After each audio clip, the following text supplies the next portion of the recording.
5 obat batuk alami untuk anak. Seperti apa pembahasannya? Mari kita simak.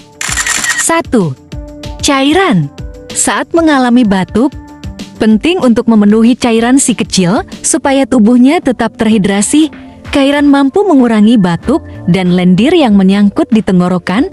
Ibu bisa memberikan air putih hangat, kaldu bening, atau air teh hangat untuk meringankan batuk dan menenangkan tenggorokan si kecil. 2. Madu. Madu merupakan salah satu bahan alami yang dikenal memiliki segudang manfaat kesehatan. Salah satunya meredakan batuk dan sakit tenggorokan. Ibu dapat membuat obat sendiri di rumah dengan mencampur 2 sendok teh madu dengan teh herbal atau air hangat dan lemon. Madu dapat menenangkan tenggorokan yang sedang meradang dan jus lemon bisa membantu mengatasi hidung tersumbat. 3. Probiotik. Probiotik adalah mikroorganisme yang dapat memberikan sejumlah manfaat kesehatan. Meskipun probiotik tidak meredakan batuk secara langsung, bahan yang satu ini bekerja menyeimbangkan bakteri baik di dalam usus. Keseimbangan bakteri dalam usus ini lah yang mendukung fungsi sistem imun di seluruh tubuh. Ibu dapat memperoleh probiotik melalui kedelai, yogurt, kefir, kombucha, dan tempe. 4. Jahe. Jahe memiliki sifat inflamasi yang dapat meredakan batuk kering atau asma.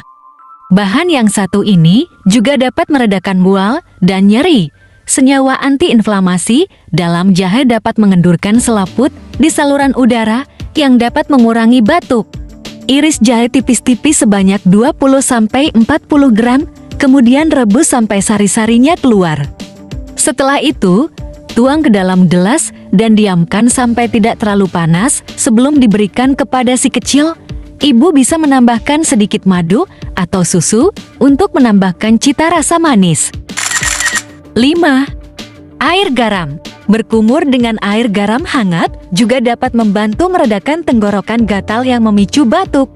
Campurkan 1/4-1/2 sendok teh garam ke dalam 1 gelas air putih hangat. Namun, ibu harus memperhatikan untuk si kecil yang masih di bawah usia 6 tahun.